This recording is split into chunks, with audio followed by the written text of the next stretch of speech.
Absolutely. But I guess I wanted to hear more. So so when did you retire? I retired from school in '02. Okay, Yeah, gotcha. so I've been retired for a while. Okay, and what? Gosh, yeah, that's 20 years. Yep. Um, so you said you're having the most fun now that you've ever had. What have you been doing in retirement that's so fun? I get to ride every day. I I work about head of horses, and we have a little place, and it's amazing how there's always something to do. So Sure. Yeah, but but I'm sure without the full time job, you know, it's the it's something you get to do instead of something you have to do. yeah, that's right. That's You right. know, because if you're making a living with horses, at some point you're gonna like have to get on the next colt or have to shoe the next horse or have to do something. And then, when you're kind of get to your age, you're like, oh, now I'm going to go do this and enjoy doing it and not worry about the 10 other horses I have to tend to after that. Yeah. Well, I figured that maybe I ought to wear a different hat. Maybe I don't know if that looks better or worse, but I could Oh, also just not wear a hat and just give it up. Just be myself. And I have to Yeah. tell you a story about that. Years ago, everybody got to talking about Tom Lawrence. So uh, in that period of time, I thought I had some image of this person, and and so we went up the ranch. He was there at the Rana Creek, and he rode up the hill, and I don't know what I expected. He just looked like a ranch hand, and there was no, I don't know. It was neat to see him the first time, and I'd never seen him before, of course, but it was kind of good. He didn't have to prove anything to anybody, and that's the way I feel about it now too. If I can offer something, that's fine. But yeah, but Hmm. I kind of yeah. Just a get man of that. the people, huh? Yeah, I'll give you kind of an idea of kind of a little bit how I think about the horsemanship and people. I think sometimes we get to heading for a young person, get to head in the wrong way, and we're driven by things that aren't really as important as other things. Like, for instance, if I was to tell a, a young person, is your attitude more important or is your technique more important?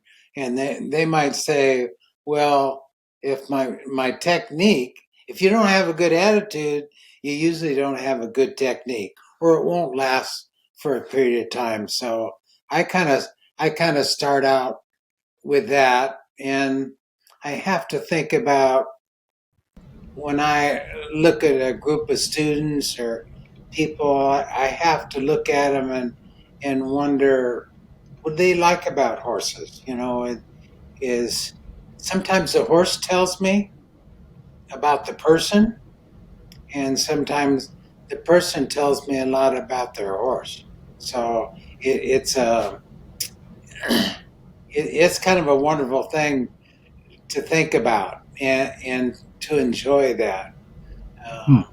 Anyway, So I do want to ask you this, Gene, just so folks listening can get some background, because okay. we were talking a little bit before we started recording. You've been retired from uh, the university there, and that was UC San Luis Obispo, or however you pronounce it. Apologies if I'm mispronouncing that. San Luis Obispo, and Yeah. was there 35 years. Okay. Yeah. Um, and then, as you alluded to, you also have kind of been, you were working there, but it sounds like you have your feet in the horsemanship world. You're still working horses, and that's awesome. kind of that would be a good place for me to shoot for when I'm 80. I think I'd really enjoy if I got to be in your shoes one day. But so give me some background about, were you a ranch kid and then Yeah, let you me do that. I was raised on a ranch.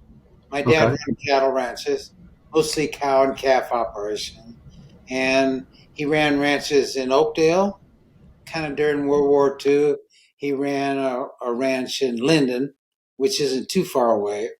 And then I was born in Stockton, and there was time when we moved to a ranch in Modesto, around the Modesto area, and that owner, he was owned the Coca-Cola bottling company in Stockton, and we were there for a while. But the ranch life, I thought, there's lots of things in the ranch like that. I felt like I carried a lot of baggage because uh, I didn't have any academic experience. I just had, things like, I feel like, if you were to tell me, is your feet underneath the horses? I think I've been on enough horses where I could feel where things were getting unstable, or, where a horse would fall down, or, I could get out from underneath them and get underneath them. So that part of it, I felt was a real positive thing in growing up. Nowadays, it seems like I feel like there's a big difference in competition riding and ranch work. It's like when you're doing ranch work, if you were to take a horse down the fence like they do in a competition, you'd be running a lot of livestock through fences. You'd be spending Hmm. most of your time fixing fences. And then the other thing is the speed in which cattle are handled.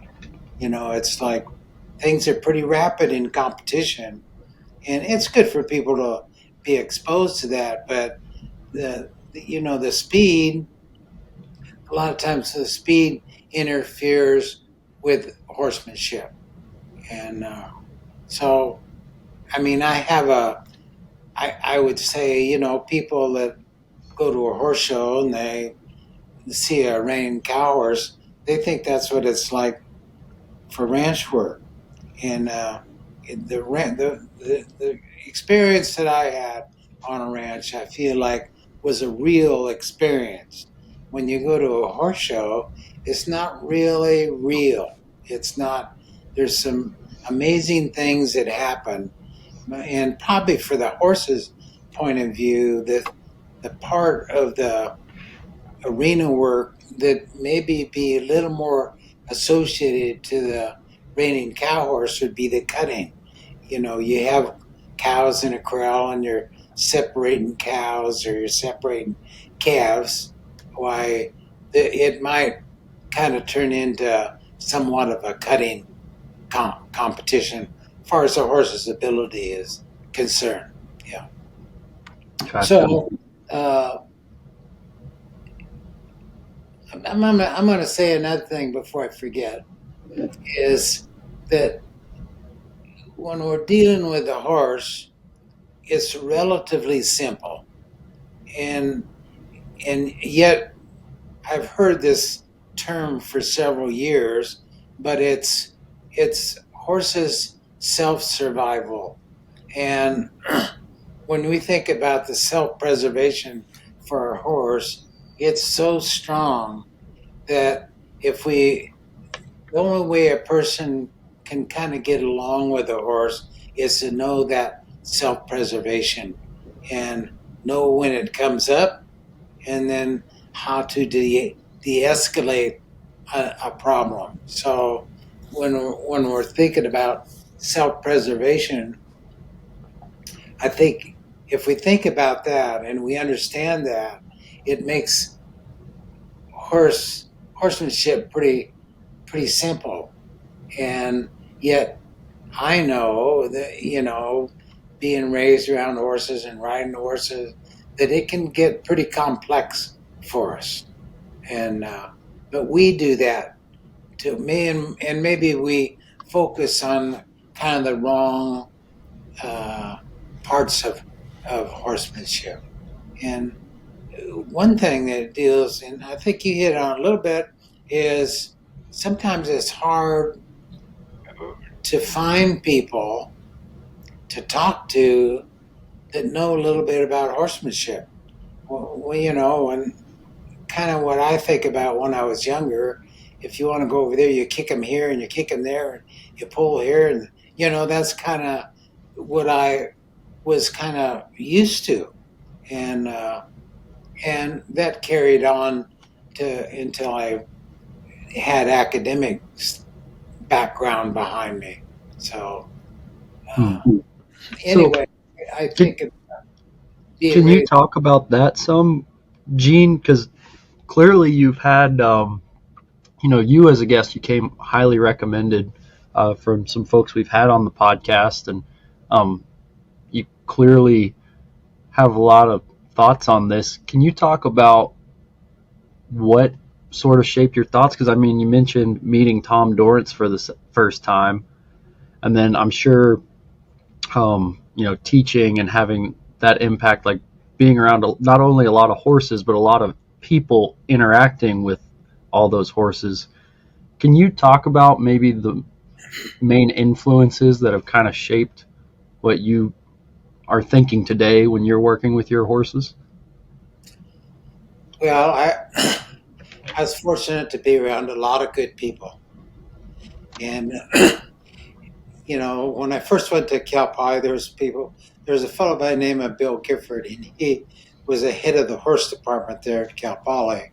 And of course, he taught horsemanship and taught the riding classes. And he come from a kind of a ranch background himself. And so we pretty much spoke the same language and had kind of, we had a feeling where each of us were, but I learned a lot from him. And that was my first exposure to somebody that knew a lot more than, and I had to realize I knew a lot, he knew a lot more than I did. And before I went to Poly, I kind of felt like, well, I can stay on a horse. I don't mind if they jump a little. I've been, and so I kind of put myself at a level that was higher than I was. I mean, I thought I was a lot better and prepared than I was. So as I went through the educational process, then I later on I met Ray Hunt. I was around Ray Hunt before he was given clinics, and then during that period of time, I asked him, "Who did he learn from?" And he said he learned from Tom Dorrance. And then later on, I got a chance to meet Tom. But a lot of the stuff that people were doing with horses were unbelievable to me. That they could do things that I know I probably couldn't do, or my horses couldn't do. So that's probably my biggest influence in horsemanship. And the other thing I'd have to say there, if you were around Ray or Tom, some of these people, they spoke a totally different language. They'd use terminology that I would have to ask, well, what do you mean by that? And so, and I will say that even from a student standpoint, humans, a word to them, as you fellas know, is that a word to them or several students could mean several things for different students. And the thing about horses is so wonderful; they all speak the same language. It doesn't matter if they're in China or they're Russia, they're in the UK, they're in America. They all speak the same language. That's a wonderful thing about them. But people, they speak all different languages and use terminology that we're not really familiar with. So that's a big thing I'd have to say. And and I think a lot of the, like for me, in recent years, I've read a lot. But the the thing about read, you get this information with people that you've been around, and you put that together, and then you read, and then you might get a chance. Like for me, I can read something and from some author, and you go out and you try to, and you say, "Oh boy, that's a lot better," or that's not working for me at all. But maybe you applied it wrong. So the point being is that terminology, probably most of the reading I've done and most of the writing that's done in horsemanship is more of an English background or the war horse. So uh, that's been real interesting for me to think about the gymnastics of what those horses had to do. And there's probably a lot of incentive because the person depended on the horse and they had to be together. So that, and like I said, there was probably more writing, uh, more written down from an English standpoint than from a Western standpoint. But Sure. I'm finding that a lot of Western people are realizing that. They're trying to connect the two. Yeah. So Yeah. Yeah, that's very, very fascinating. uh, Gene, just for a little background for myself, what was it? And I'm assuming that you were a professor at Cal Poly. What was yes. it that you taught there for 35 years? Well, I was in the animal science department at Cal Poly, and uh, my primary job when I first went to work for Cal Poly or the university was I taught Farrier Science, and I ended up teaching Farrier Science for 25 years.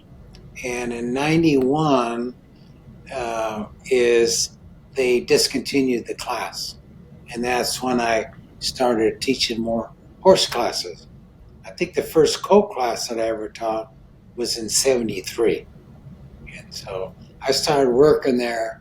The school year was 1966, and Hmm. uh, and so I retired in '02. So Because anyway, I noticed reading about you a little bit that you are a certified journeyman farrier.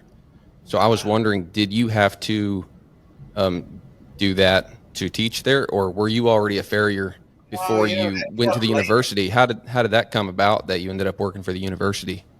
Well, actually, I'd take it. You have to think about who taught horseshoeing before horseshoeing schools.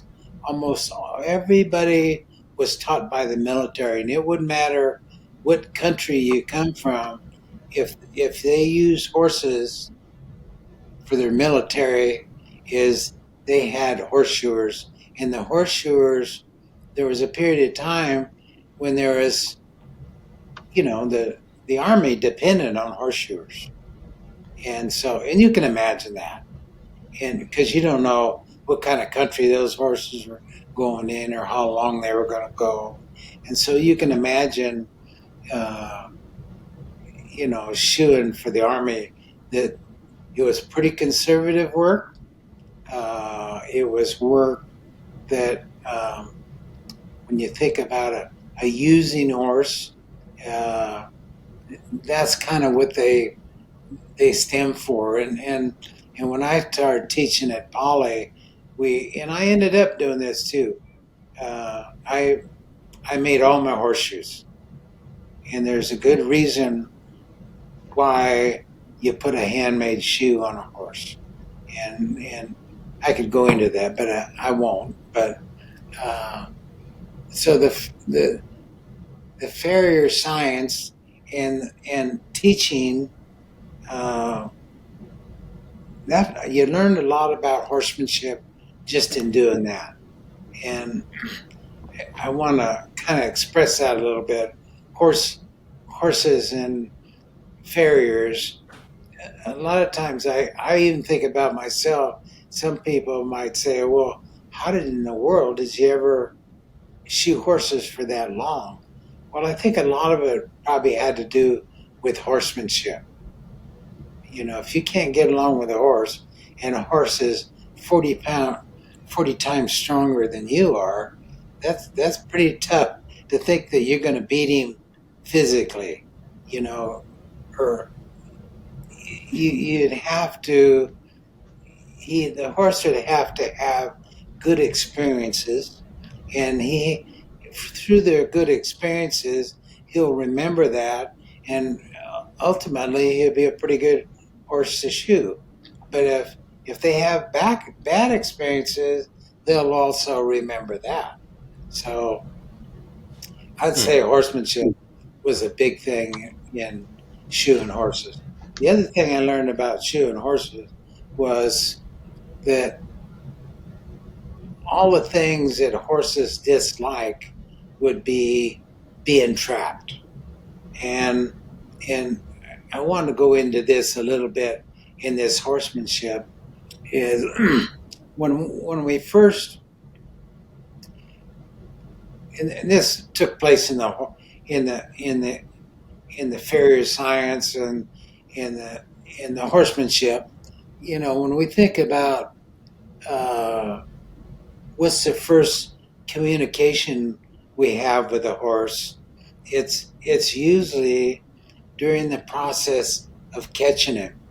And a lot of times there, horse knows you're coming way ahead, sometimes before you know it. And that bubble is rather relatively large.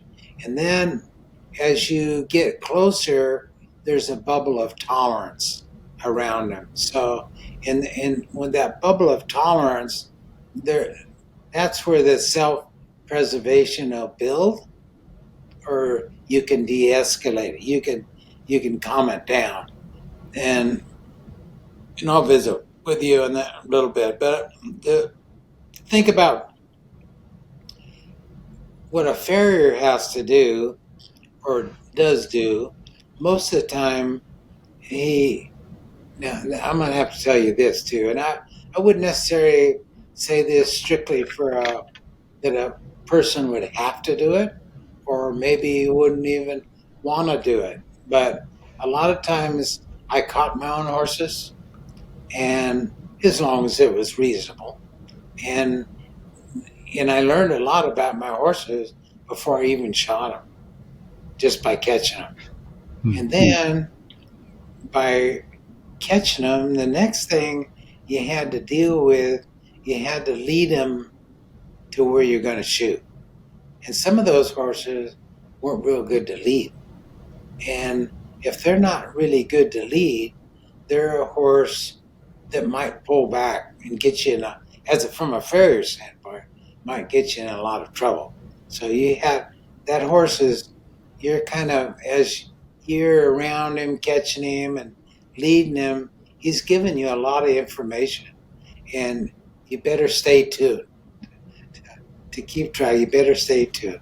And Hmm. so the things we do in shoeing horses, we tie them up. So that's trapping them. And then the other thing we do is we pick up a leg. Now the main defense, self preservation for a horse, if he has a choice, that he's going to run. And when you take that apparatus away from him, his legs, why he has to he has to have a lot of confidence in you to pick up his leg. And if I was starting colts, that'd be one thing I would kind of start with sometimes. And when you start colts, is see how they are to pick up their legs. If they don't have enough confidence there, you might have to back up and get more confidence in them. So Gotcha. the shoeing, as time has gone on, I would say that by shoeing a horse, and there's little places in there when you're shoeing them that have resistance. They're the same resistance as you'll have when you ride them. So they give you a lot of information. Now I might not know that if I didn't ride horses, but the point being is there's a lot of little things that show up that's going to show up when you're riding them. So there's a close correlation there about shoeing horses. So you think about, all the thing we do when we shoe horse, we just trap them. And sometimes from an owner's point of view, it's your job to shoe them. And so what farriers get to do and sometimes is using too much force. And if you use the force, the horse is going to remember that, and it's going to be force the next time, then force the next time. It's never going to get better. So, and they can get better. It takes a little time. It takes quite a bit of time, and but they can get better. So I learned a lot about shoeing horses, and Gene, if I could, I want to just walk you back again real quick, because before we get off this topic of you teaching at Cal Poly, part of my question though, because I'm very fascinated to hear all this stuff, and I hope we keep talking about it. But I am very interested. It's kind of also part of the title of our podcast, On the Move. I'm very fascinated with the I guess people's career changes and the way you go through your life and kind of do one thing to the next. And I'm sure we'll even talk about that with your how your horsemanship interests have progressed. But just, if you were a ranch kid and then you end up, here you are, a professor at a university, was that a very premeditated thing you wanted to do, or did that sort of fall in your lap? Because I'm just curious about that, how that came about. Yeah, that and I hear this from a lot of young people, is that I don't know that we ever know where life is going to take us. Excuse me for a second. And why I say that is there's a lot of things in shoeing horses that by teaching horse shoeing, there were everybody that come to my shoeing class thought they wanted to shoot horses. A person could get into their first horse and realize this isn't for me. And so there's a lot of labor and stuff, a lot of labor and work that's involved in shoeing horses. And some people just don't want to work that hard. And so my background was pretty physical. If you lived on a ranch, you did a lot of different things, dig post holes. But the other thing was when I was in high school, I had an opportunity. If you went and drove a tractor, you'd get $1 an hour. If you went and hauled hay, you'd get 3 cents a bale for hauling. And now this is before harrow beds, and I did that kind of for a couple of years. If you hold it, and we did it every day. I have to be careful, but pretty consistently haul 1,000 bales a day, and they'd weigh anywhere from 125 to 135 pound bale, 3-wire bales. And I think about that. The hard work was, I don't know, and I almost felt this way about shoeing horses too. you work really hard, and and the best part of the day is when you quit. I mean, you just go, ah, and if now I can go out in the barn and lift one bale, and I go, oh my god, I can hardly handle this bale.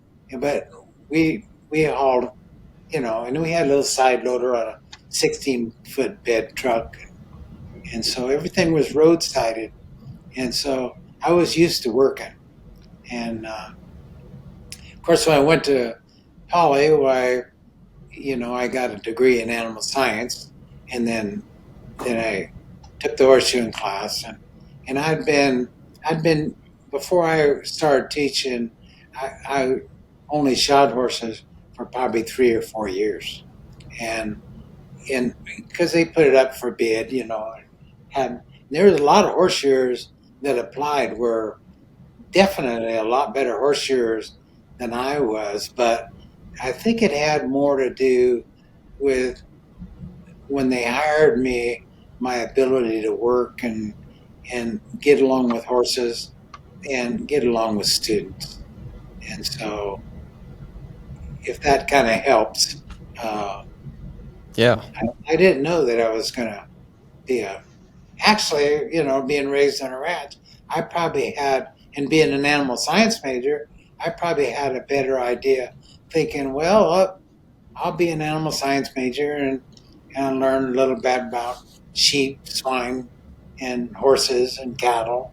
And then I kind of thought that probably after poly, I'd be running a ranch. So that's how it flipped. Did I know I wanted to shoe horses when I took the horseshoeing class? No, but I liked horses, and I didn't mind the work. But I will tell you this: going through college, you're doing or high school, you're doing a lot of physical things like you might play football or I wrestled quite a bit. Uh, the point there is I I knew that there's places in my body that I had to make stronger or weaker, and I would say when I got under and shod my first horse, I didn't know that I had those muscles in my body. So the point being is, you can be in pretty good shape and go shoe a horse and you'll be sore. And there probably isn't a day you shoe horses, you're not a little sore by the end of the day. And it tells you a lot about your body. It tells you a lot about your limitations physically. So Hmm. Mm. so Yeah, you don't the farriers that you see that maybe aren't in the best shape, they don't seem to have long illustrious farrier careers. that's And right. and the farriers you see that are maybe in their 50s that have been doing it for however long, those guys are usually in pretty good shape, and you can tell they've been taking care of themselves. Yeah, They've been listening to their yeah, body. that's right. That's right. Yeah.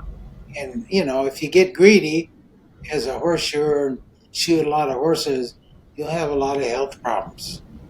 Whether it's your back or, uh, well, I won't go into that, but there's a lot of things that can give out, and then you can get hurt.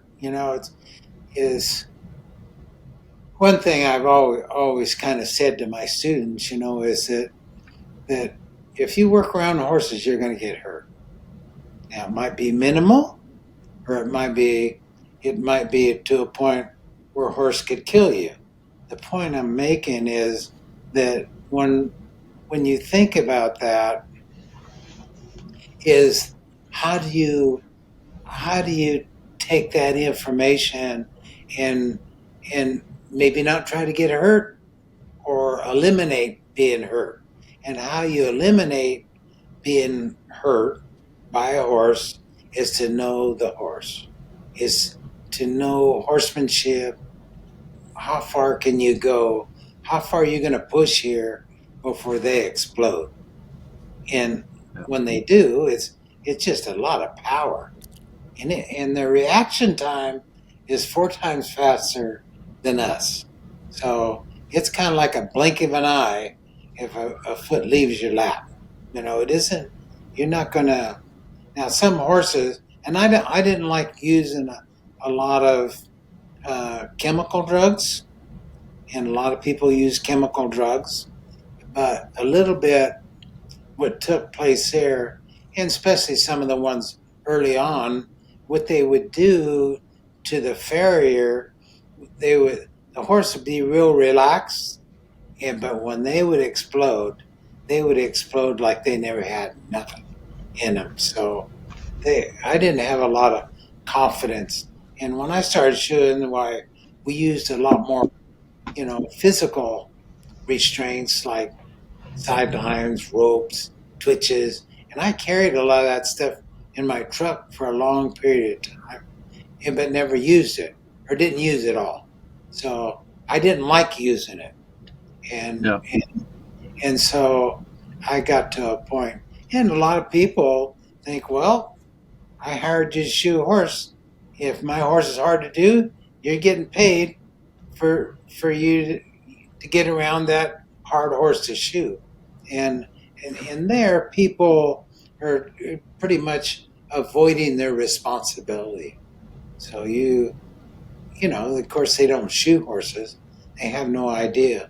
It's like somebody telling you even how to, if you're an experienced farrier and you know enough about theory, there's things that from my point of view,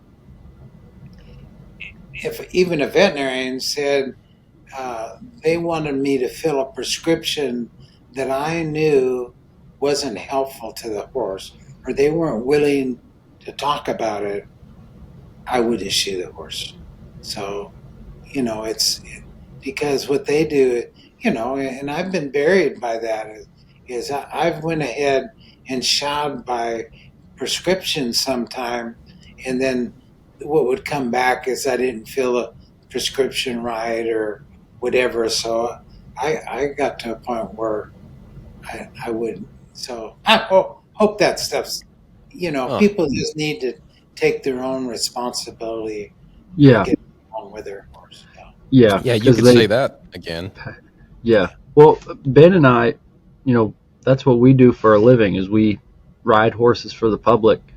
And I think I can speak for both of us where it's a good day when you're just, starting colts for people. But then you end up with a lot of horses that are tune-ups or restarts or whatever you want to call them. Yeah. And those are a lot of those horses you can see where it's, folks will give you a laundry list of reasons why they are how they are. And there's not a lot of responsibility being taken because it's almost like they give you a horse like you're a diesel mechanic. You're like, this thing's not working. Can you fix it up for me? And make no real effort to do anything about their ability or their education, not understanding that that's really how they got there in the first place. So I I'm think, with you on that. I'm with you because I've been around a lot of those horses over the years, and I think that you know, and some of those people come and tell you how to ride their horse, and you're the one that's riding them, Yeah.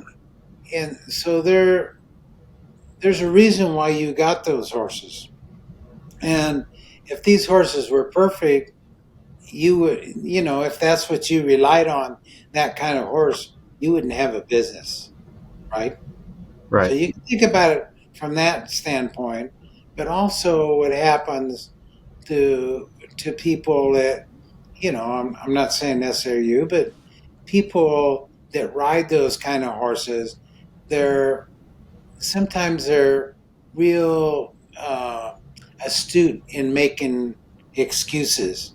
And the only thing I'm saying there is that when you get on a horse or you're around a horse, irregardless, is you got to ride the moment. You got to deal with the moment. You can't say, well, this horse is this way because so and so rode it, or is the genetically the mother of this horse was the same way. You hear all kinds of stuff like that, and to me, it doesn't make any difference. The um, excuses for me are out of my vocabulary. I just have to ride that horse today. You know. Yeah. So, Well, while we're talking about it, I've got an interesting, I don't know, situation that happened to me here recently. And I'm kind of curious what you would have done in this situation. I had a horse that came in for 30 days, and he was an older horse. He was like, frankly, I think he was like 29. And there wasn't much wrong with him. He just had some 29-year-old horse habits that weren't great.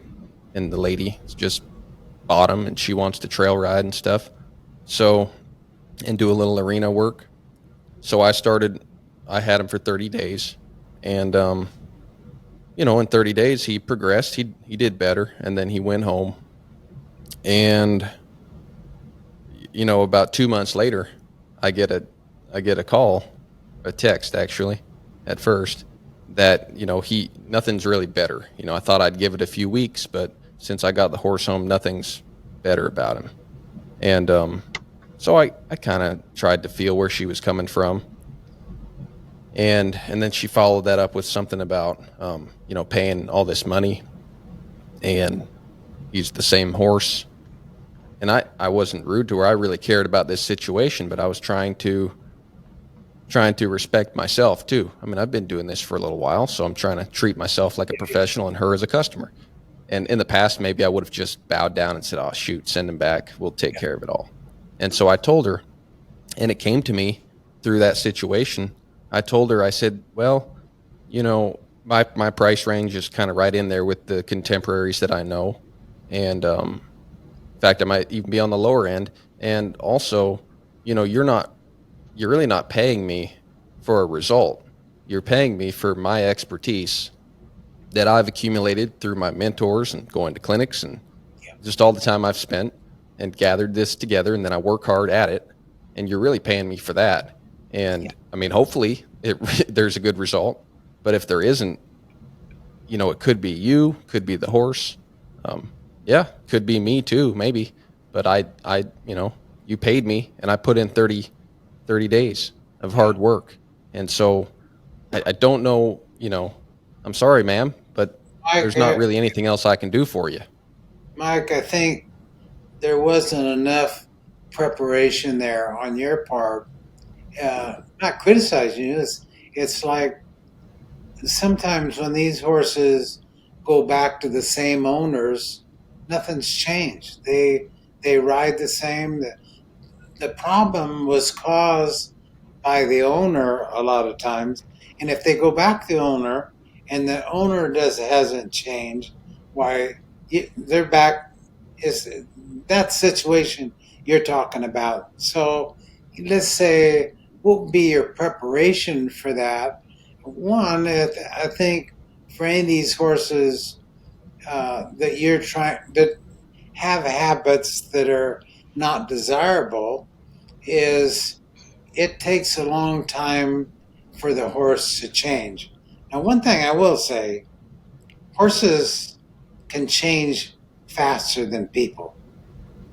And that might be your little clue there too, is that the horse might be, you felt like you made some progress, but if the people don't change, then it's like you think about this person when they didn't do your business any good, because they'll go out and that information will ricochet through the industry, and you didn't make enough money to have that happen to you, right?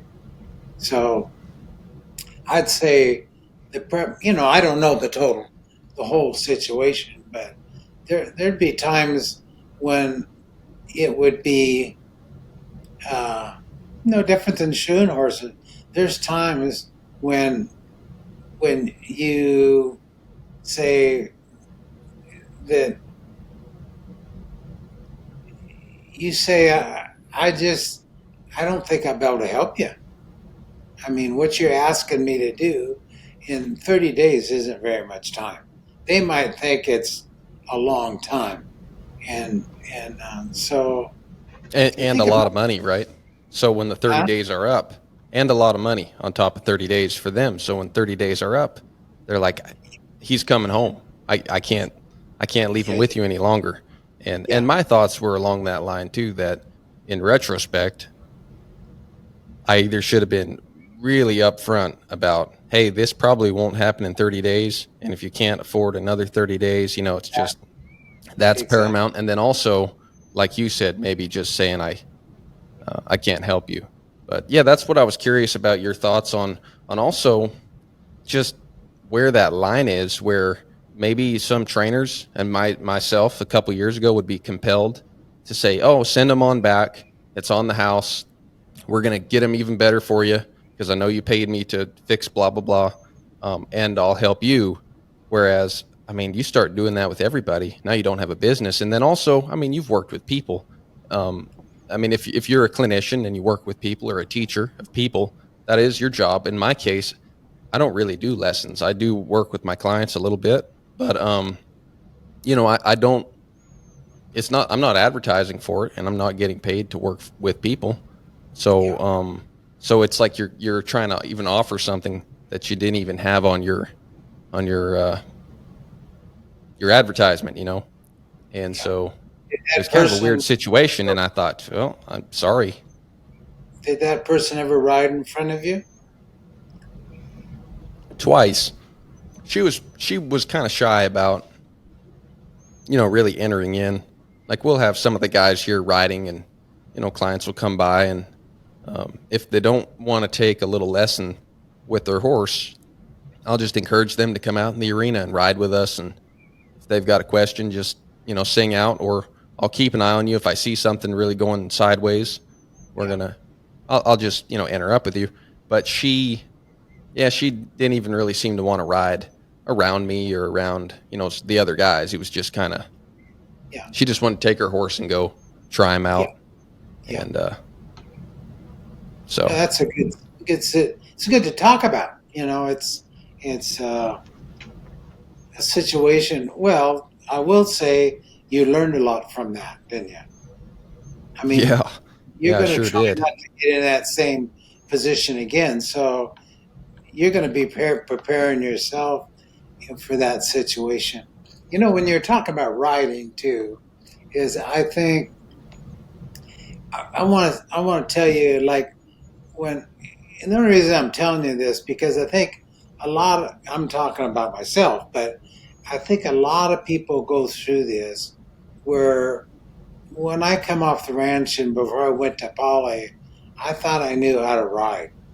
And and I could stay on a horse, but the point I'm saying is there's so much to riding that people don't realize. One thing I think people realize when they ride, if a good rider, you won't see him do anything. A good horseman, you will not see him do anything. I'm not saying for a colt, but when a horse will get to a point, they're going to do less and less and less, and you won't see what they do. It's not that they don't do anything; you just won't be able to observe it, unless you get a chance to talk to them. But and that's important. Like for instance, when we see a lot of young people ride, they get real loud with their hands, and humans have a tendency to be that way. And probably your legs aren't real important. You don't feel like your legs are real important. Your legs are probably more important than your hands, and your seat might be more important than your legs and your hands.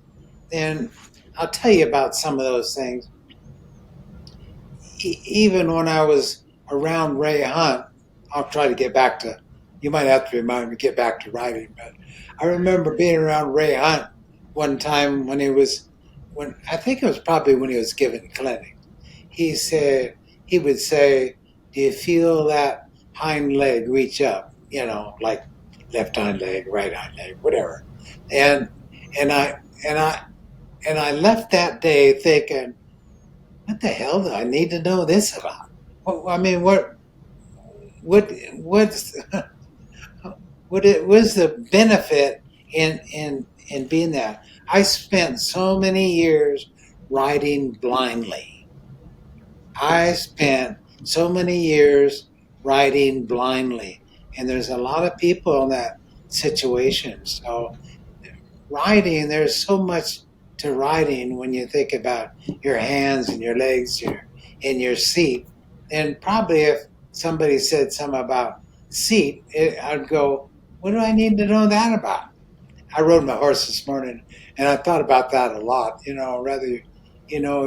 If your seat gets off balance or the horse is crooked, why you can tell by your seat is a lot of times where the horse is, or by your hands, or by your legs. But the point being is I'll say this is, and I've said this a lot in groups of people that I've tried to help, and I know they think I'm crazy, but and there's a lot of things I can do with my seat. I can get a horse to go. I can get him to stop. I can get him to back up. I can get him to go right. I can get him to go left.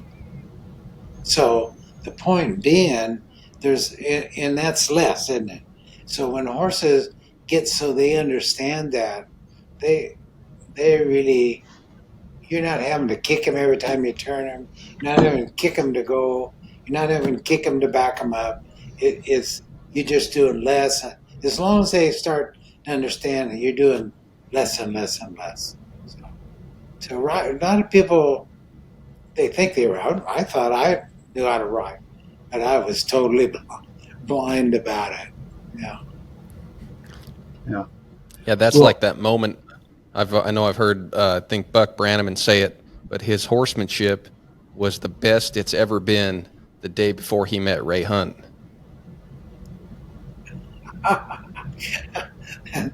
Repeat that. I think I understood what you said.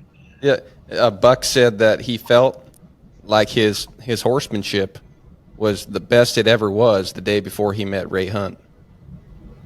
I totally Because- agree with that. Yeah. Yeah, because you ride and a lot of times when you never thought about things from theory or whatever, if you never thought about it, why you kind of enjoyed riding horses.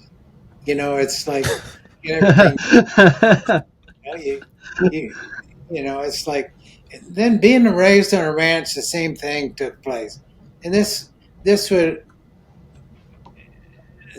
be something you could say about a lot of things we do with horses, but sometimes when we ride horses, when I was growing up, a lot of times we focused on the cows. The purpose for having horses was the cows, and the idea when the purpose was you rode the horse to help with the cattle. So, sometimes the cattle was more important than the horse from a job standpoint. So, and the same thing took place. Let's say you were going to go open a gate on a horse, and let's say it's for lack of other terminology, it's a pretty horse-friendly gate. You just opened it up any way you could and got it open. At that point, you had an opportunity, depending on your time, to get a lot of things done just opening the gate instead of just opening it up, and then the horse learns a lot of bad habits. So you're doing things just by, well, I got it done. Did you get it done right? No, you didn't, and you maybe quite a ways from it. Yeah. Yeah, it's funny that you say you used to enjoy riding horses, because I kind of feel that way here lately. Maybe every other week I'll have a ride and it's so great. And I want to call my fiance and say, hey, I just fell in love with riding horses again. And it feels so good that I'm like, how the hell am I riding horses every day? How do I even get through that? Because this feels different. This is something else. This is enjoyable. I don't know what I did yesterday or this morning, but this is really fun. I'm with you. Yeah, that's perfect. But that keeps you going. And, and I love doing this podcast. Talking to people like you is what keeps you going too, is hearing people's, like we talked about earlier, you can't map the success of your life, but I think just hearing people's stories and hearing advice from people that go before us, it's encouragement for sure. And then there's lots of wisdom in there, but it's little moments where you go, oh, you know what? I love doing this. I really love doing this. It's well worth all that hardship that you go through. You know where you are now, but you can't forget where you come from.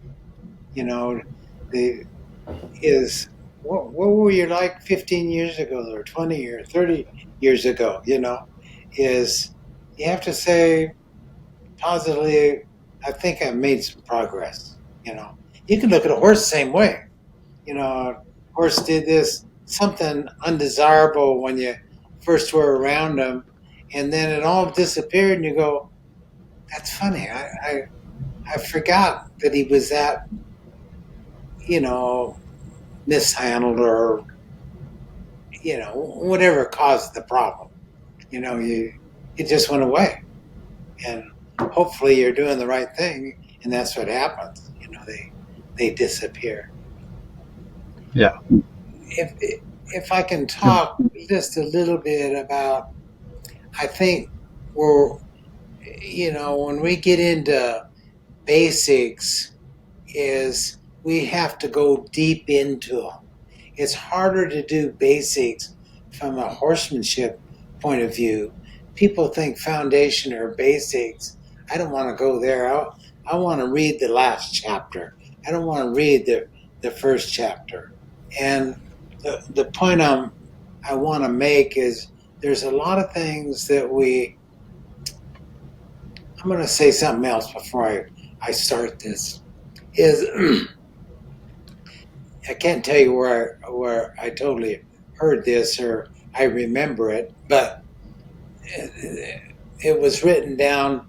You have to practice before you can get theory.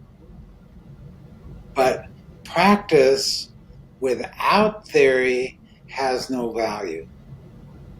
And you have to run that through your head just a little bit.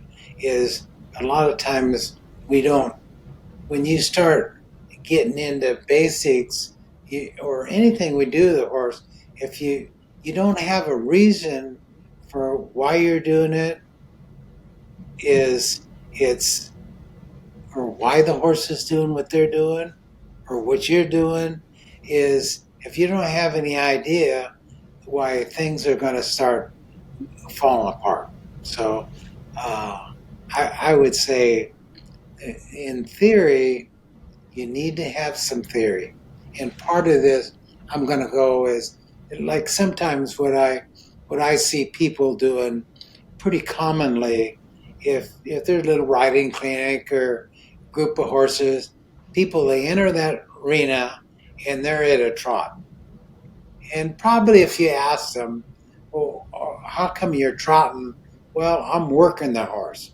And some people, and I kind of maybe grew up this way a little bit, but a lot of our horses, especially in the hills, why there probably wasn't a time when they didn't break out in a sweat.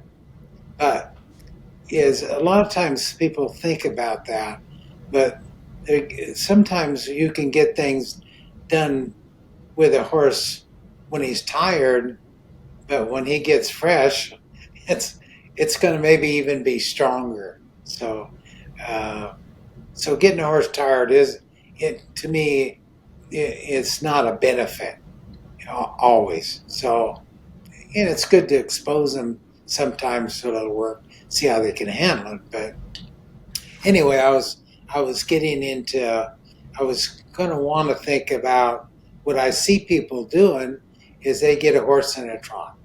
Well, they don't realize the value of a walk. And in people need to learn the gaits of a horse, a walk, a trot, a canter. They need to learn those for several reasons. In a walk, it's a learning gait for the people and the horses. When horses, when they get to a point where they get a lot of motion in a horse, a lot of times the self survival comes out in a horse and they lose control of that. But if you keep them in a walk, it's a more of a relaxed gait. People can learn, horses can learn, and biomechanically, it's a good way to loosen them up. You know, like their back muscle, if they're a little stiff from the day before, or they just happen to be a little stiff because that's their nature. Why, it's a good way to kind of loosen a horse up, and so I do a lot of walking, and then there's a point there where they feel pretty calm. Then you break them out into a trot. Now, we said the walk was a 4B gait, and sometimes there's 3 feet on the ground at the same time. It's a more stable gait. Now, when we get into a trot, it's a diagonal gait, and it's where the opposing front and left. Listen, I'll say it this way: the left front and the right hind move forward exactly at the same time. And if they don't move forward at exactly the same time, it is not a trot. And we'll see that too, where horses break that gait a little bit. They'll be a little tough to ride. They won't be balanced. And the nice thing about a trot for the rider, it's a 2B gait, not a 4B gait. So to me, it's a little easier to kind of keep track of at a little faster pace. Now, and then and so, you know, when we think about the walk, the trot, and the canter, a lot of times we would say the walk is a learning gait. When they get pretty good at that, then you trot them, and when you get to a point where you're cantering or galloping, then it's really a test. You're really testing whether you should go back to a walk, a trot, and so people don't really think about that a whole lot. And so maybe should walk your horse more, and it can happen. A lot of these things can happen from one day to the next, from the start. We start this day, it's different than at the end of the day. So I think people need to be pretty aware of gaits, and the same with the groundwork. You know, after you learn gaits and where the feet are, when you start doing groundwork. When I taught the colt class, we did quite a bit of groundwork, and I had people look at feet and legs. When they're riding horses, they can't see them, and they probably don't feel them, and so feel a leg. And so the point being here is that when people are working a horse in the ground, be real aware what those feet are doing. Like for instance, maybe going around, say counterclockwise in a circle, and you got a horse in hand, and you see the hind foot step way in back of the front foot. Well, he's pretty much telling you a lot there, that he's going to be just a little bit, he's not using himself. So if this hind foot can step on that front, especially to walk, step on that front foot, that's a pretty good plus. And if you can step over that front footprint, it's even more of a, he'd have to be pretty loose to get that done. So when you're working a horse and groundwork, it's so important to see uh, how those feet are reaching, and also is is are they, if they're trying to move to the inside with a hind foot, or they move to the outside with a hind foot. All those things have to do with longitudinal balance. Yeah. And Hmm. if they don't have that, they're really going crooked. And the crookeder they go, the more freedom is taken away from So, so I had a question that kind of goes along those lines, and something I wanted to talk to you when I knew we were going to be able to sit down today. Um, you taught there at the university a colt starting class. Can you talk a little bit about what that was like? Because I'm kind of interested.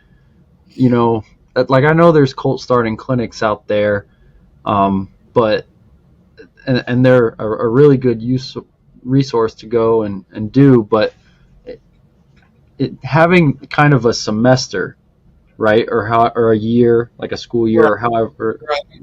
long it Quarters. was. Yeah, like how much was there kind of a learning curve for you, like how much autonomy you would give people versus how much like, okay, maybe I need to come in and support them here or help get this done, even if it was just, flagging them on a first ride versus something else. I just feel like from my perspective that would be a very unique challenge to teach a colt starting class at a university, because it's a little different than a lot of the animal science classes that you go to teach somebody. Yeah, that I would say I was probably the luckiest person in the world to teach those classes. And why I say is that the students were there because they wanted to be there, and probably most of them thought they liked horses. So it was an ideal experience. On the other hand, when you're talking to me about starting colts, it might be a little different than if a colt is brought to you and you have to start him by yourself, or we start a group of horses. Like in the colt class, I might have anywhere from 10 to 18 head of horses and students. So there's a point there. Uh, there was things we did that I would probably say it wasn't totally a benefit for the horse, but it was a benefit to the student.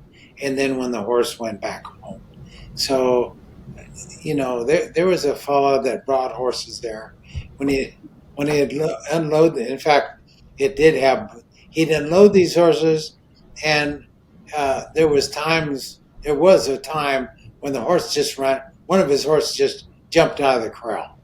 So the point being, they weren't real gentle horses.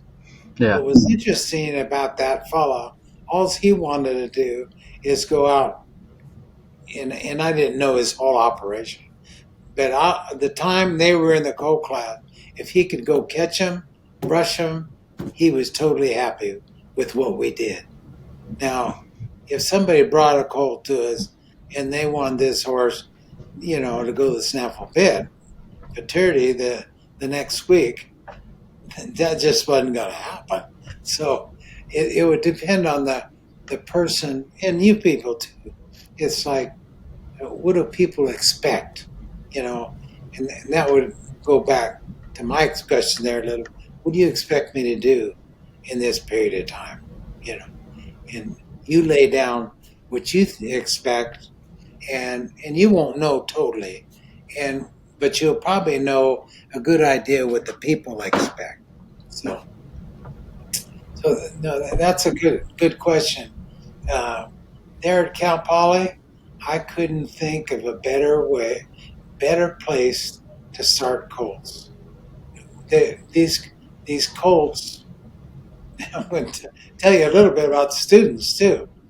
Is you take a student, and I was just raised out I remember the first time that when I went to school there, and I was riding around the arena, it was just so empty.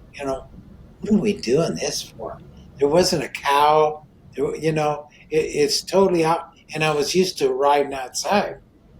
Now, as time went on, a lot of the students that you were getting were people just rode an inside arena, and and there was times.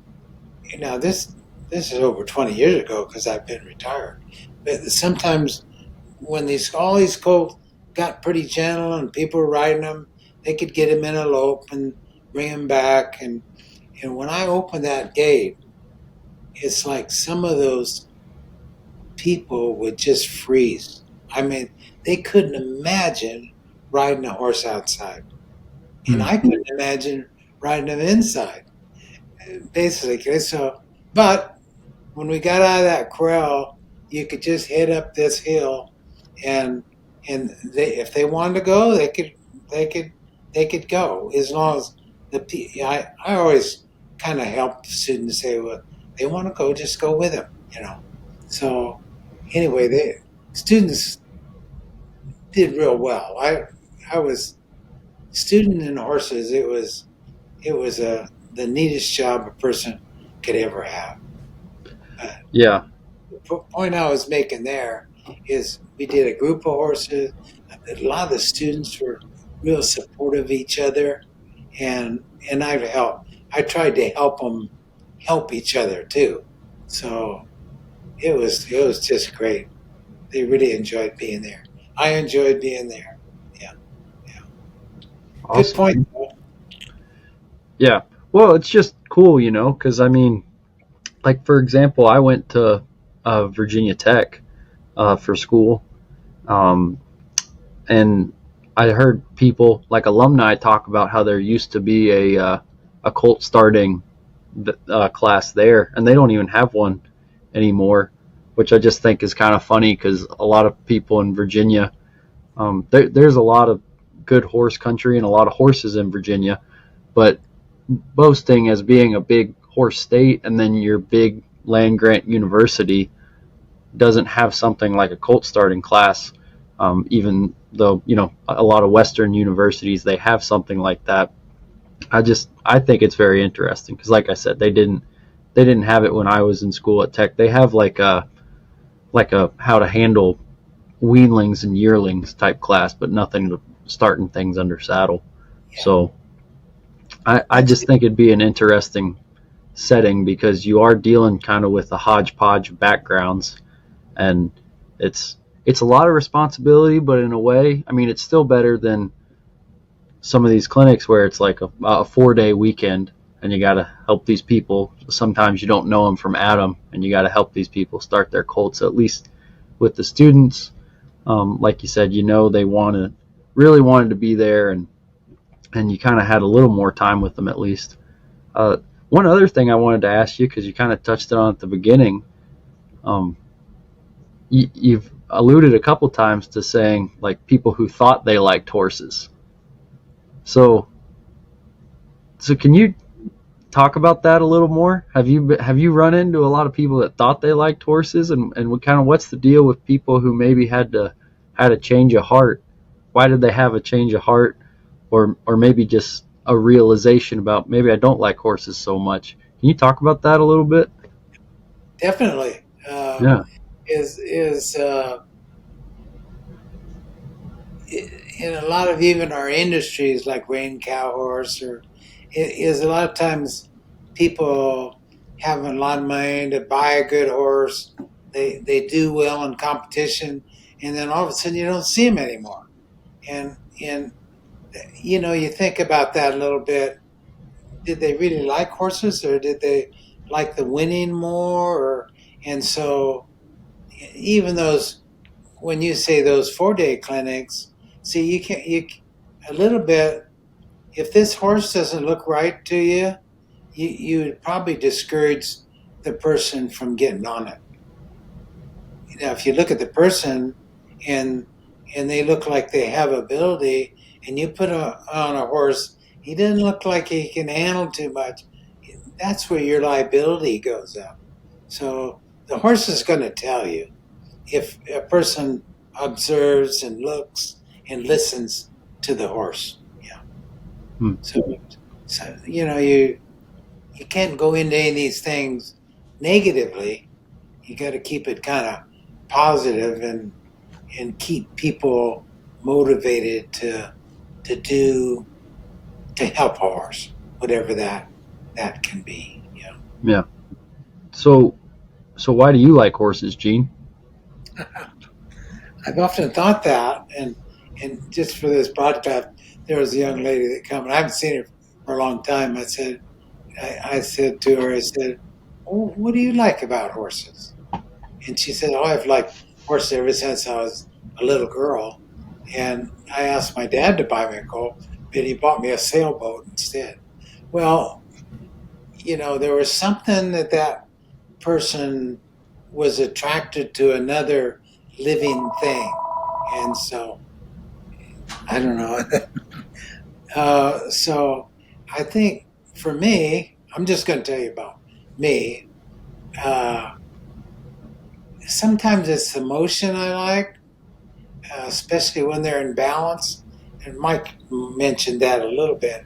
But, and I think the biggest thing for me is getting communication. I mean, that's really enjoyable when you touch on something and this horse is better. I mean, it just puts a big old smile on my face when and there's times when you do something and it gets worse. But then you have to think about why did it get worse? How did it get worse? And and so and people want to dodge these things too. I hear people at clinics say, "Well, I don't ride a horse in the wind," or I don't ride a horse in water," or you know, they what horses do to us. I said communication, but I think also is horses help people if you're in the right attitude. Like for instance, by riding horses, Gene knows a lot more about Gene riding the horses, and they teach they teach Gene. Like for instance, let's say this. One thing we know about horses is they're pretty honest, and they don't do anything without a reason, and uh, so they're very truthful. Now, if you're honest with a horse, I mean deep inside, if you're honest with a horse, they're more apt to accept you in their life. If you're a little dishonest, or you're a little unsure, or you don't have a lot of confidence, or you don't have a lot of experience, all those things, a horse will pick up on those things so fast. It just gets in your way. So, but when you think about confidence, you have to have a lot of experience to get confidence. So, and relaxed. You want the horse to be relaxed, but we're not relaxed. So, Yeah. Yeah, that's a great way of looking at it. It's like, yeah, because you notice some people that are more lonely or don't have a lot of friends get really attracted to the horsemanship deal. I'm sure that's a big part of it, is that, I mean, sadly, they haven't had the chance to accumulate good friends and relationships, but they find that horses are honest with them and just, they're probably getting some of that effect too. But I think what you just said resonates with me, that that they're honest with you, and you get that little feedback, I guess, about how you're doing in life, and that's really cool. it's interesting. A few weeks ago, a fellow just happened to be at a place, and he was sitting outside, and we were just he was kind of cooking there. I've seen him a few times, but really never talked to him. So I this is kind of interesting, and is that so he was sitting outside and we were visiting, and he said, I really like to sit outside. There's something about a spirit that you get, and I right away it rang a bell with me, and I go, what do you mean by spirit? And he was saying how I took it was in life you can learn almost anything from what you're looking at, whether it's a bird, a rabbit, it's like there's a certain things that animals do that just give you a feeling that they're free and they enjoy life, and that's what you'd like. That's what you'd like in life is and horses, they want to be free, and people want control. Uh, so it shows up in the horses as much as it does in any kind of an animal. So it doesn't have to necessarily be a horse, but definitely there's, we have to think about ourselves being predators more, and horses are carnivores, and uh, they're herbivores. Yeah, thank God I have my wife around. Yeah. I thought you had Anyway, a talking So, Wikipedia. Gene, I got one more thing I wanted to touch on because you've been very generous with your time. But right at the beginning when we got on, I was looking at all your show pictures behind you, and I wanted to hear how you kind of got into showing, because clearly you have a lot of thoughts about how shows maybe positively or negatively impact horse and rider. Um, Someone with a ranch background like yourself, like, did you grow up going to shows, or is that something you wanted to get into later when you were teaching? How'd that I come about? showed anything until I went to Poly, and the instructor there, I even showed a school horse when I did show, and he was very supportive. And then I made lots of mistakes. I'd go off pattern, but a lot of times at that period of time you could go off leads and win the class, and when you turn it around, a lot of times you might do 180 at one end of the arena. You might stop at the center and you're a quarter turn one way and a quarter turn the other way, and it was over with. I mean, when you think about what's happening now, it's just there was a cattleman one time I went to Nevada, and it was a show, and the cattleman said he'd watched he run a big ranch there in Nevada, and he watched these horses spin, and he said, yeah, there really isn't any need for a horse to spin like that. If they can turn 180 degrees clean, why that's all you need. So to him, it was ridiculous for a horse to spin. But just point of view, and of course he was an older gentleman, but anyway, he was, yeah. Yeah. So talk about your show career. Were you I guess I, competitive? Did you feel like it helped you oh yeah, with your horsemanship? Like, did you got a lot of pictures back there, so it probably wasn't just like a wild 6 months you had where you hit the circuit or something. well, probably one of the pictures that I have back there that I'm more proud of. I think you can see it. It's this picture right here. This this picture you see right there. Yeah. It might not be real clear to you, We'll take it but off the wall. but you can.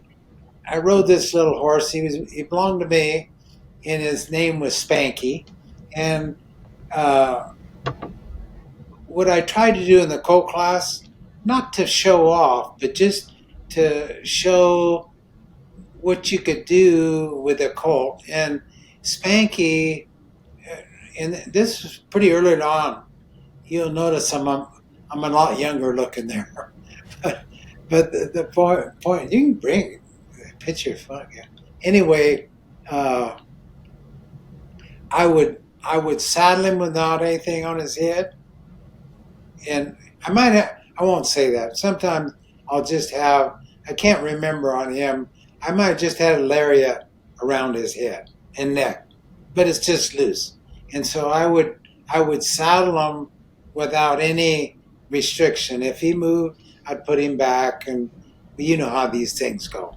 Anyway, and then I'd get the same kind of thing is after he got used to the saddle, then I would just kind of keep going. But you'll see when I'm riding him there, I got on them with a lariat around their neck, and then I'd get on them and I'd take that lariat off their neck. The problem there, if you kept those coils in your hand, something kind of ugly happened, and you had to release your coils, why you'd have a lot of rope around the horse. I could see it being a mess.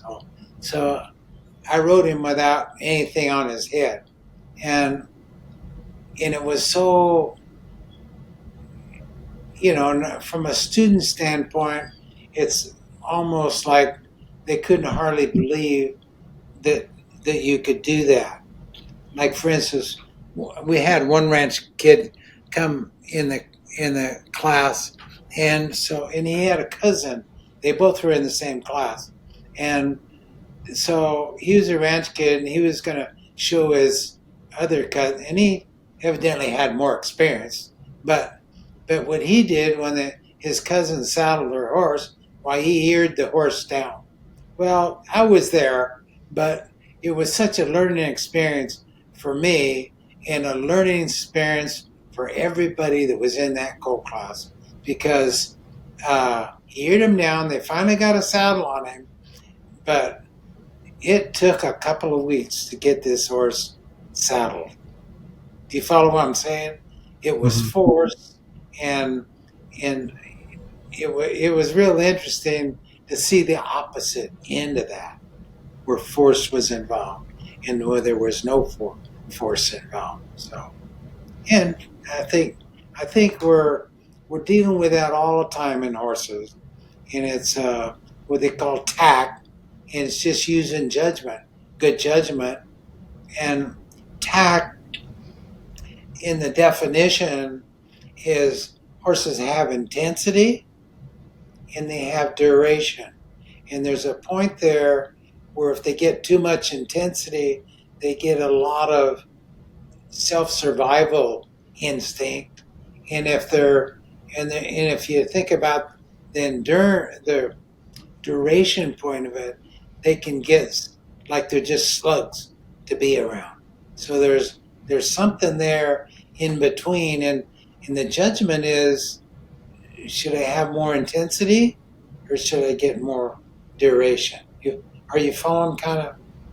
And so that the tact, it includes intensity, duration, and timing.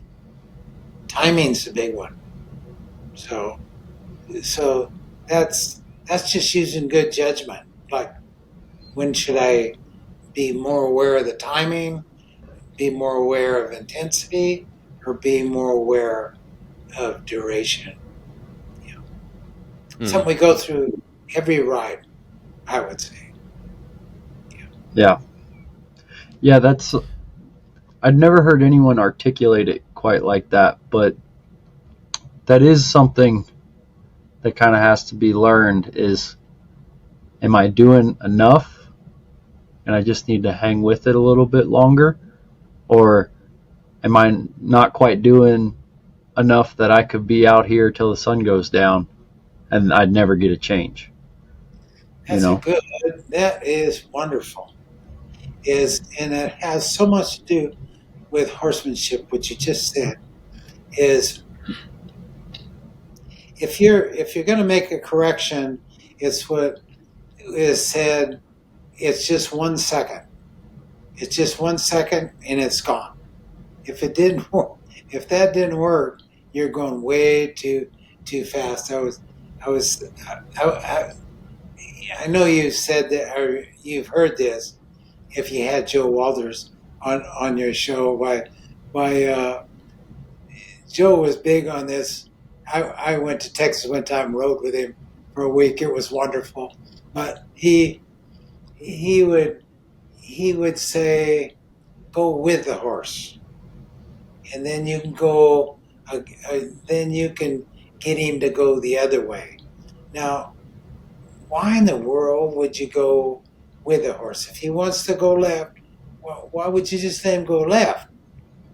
Well, the point being, if you go right, you get so much intensity and you got a lot of strength and force to get him to go right, but you could go left a little bit and then go right.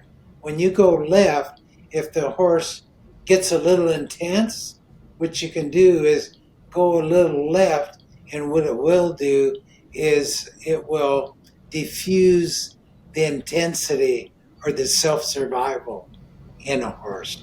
And there, I mean, I don't know. I don't know if people can get their heads around that or not. But there's never asked. I actually never asked Joe why he thought that was so important. But my reading on it now, if you do what they want to do, then they don't have to be as bothered. If you do what you want to do and the horse doesn't want to do, there's going to be a lot more resistance there. And the other thing that kind of follows up with that is, and you'll hear this a lot, but whatever you do, it becomes a horse's idea. Now, one thing you said that I thought was good is, it's okay, for instance, to do something that you get some restraint some way, is there's a little bit of restraint there, and whether it's a right rein, left rein on your leg or whatever. The point being there is what you can do is you can let them struggle just a little bit, and if they find their way out of it, it couldn't be better. On the other hand, if you just make a big fight out of it, it's going to be worse the next day. So when you ask for something and it's not coming through, think about it this way too. From the biomechanics of it, let's say a horse has a lot of restraint on a right rein. What you're doing is he's getting stronger on the contracted side of his body. So what you do is make him stronger where you want him weaker, so to speak.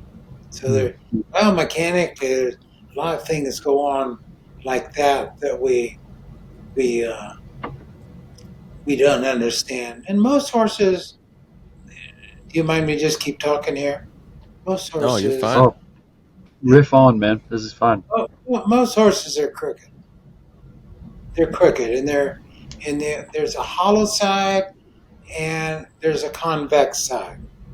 There's a contracted side and there's kind of a stretch side. Now, what do you need to know about that is horses' feet on one side, on the concave side, their feet are closer together.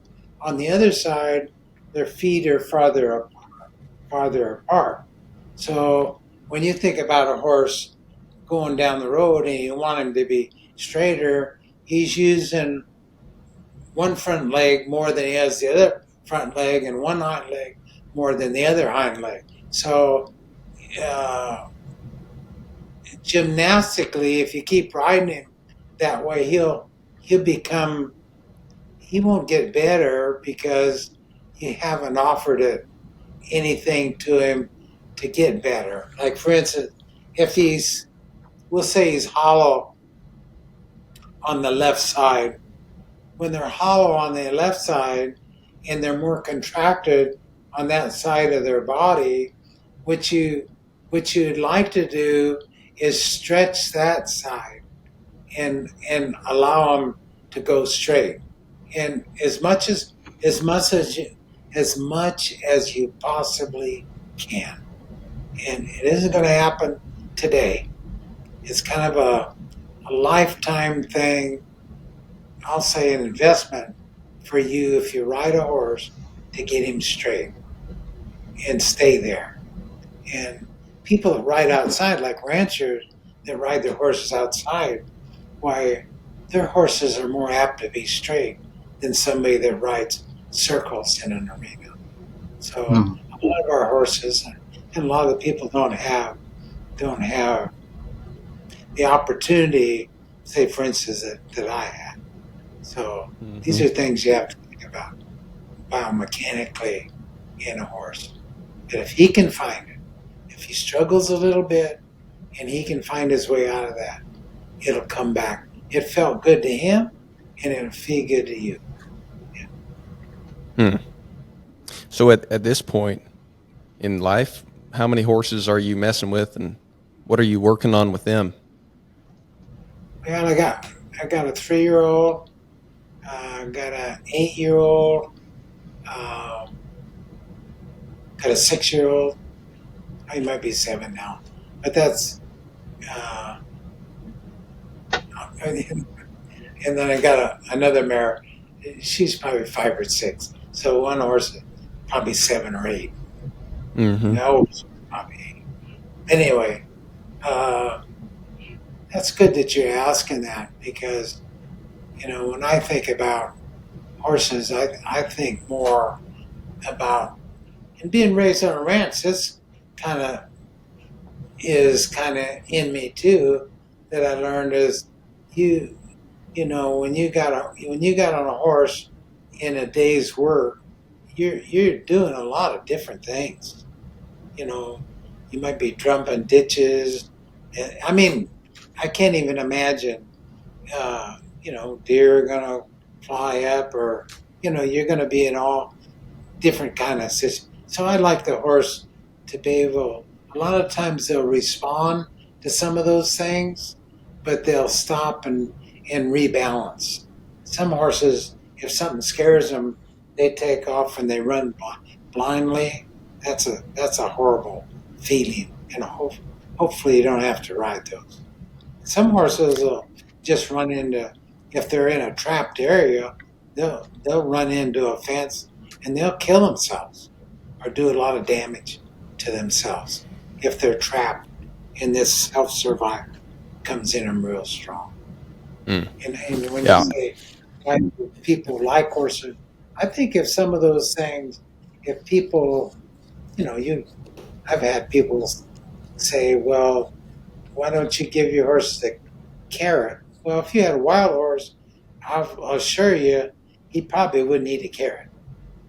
You follow what I'm saying? Yeah. Gentle horses. Yep. And so they think that they've been around those kind of horses. They think if they take a carrot out there, these wild horses will come and take it out of your hand. That's very unlikely. Are you planning to show any of the horses that you're bringing up now? No. When's the last time you showed a horse? About a year ago. Yeah. Oh wow. Where was that at? That's still awesome.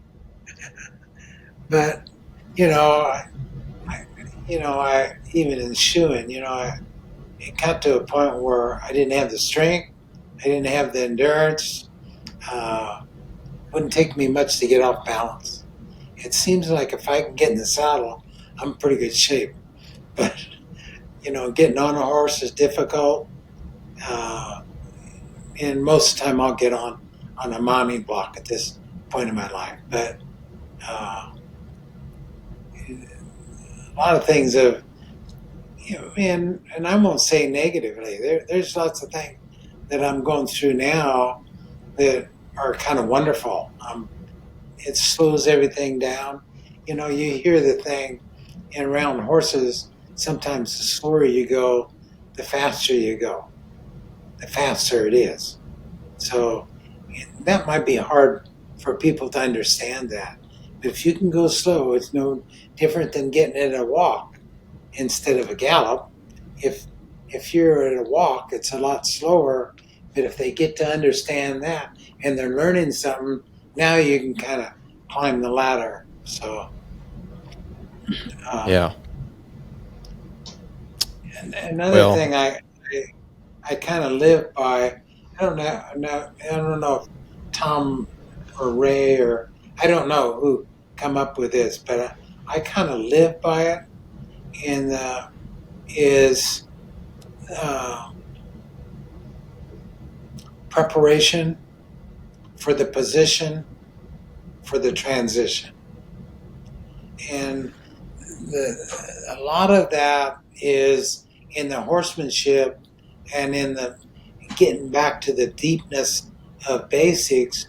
People don't spend enough time, or there's not enough understanding of preparation. And so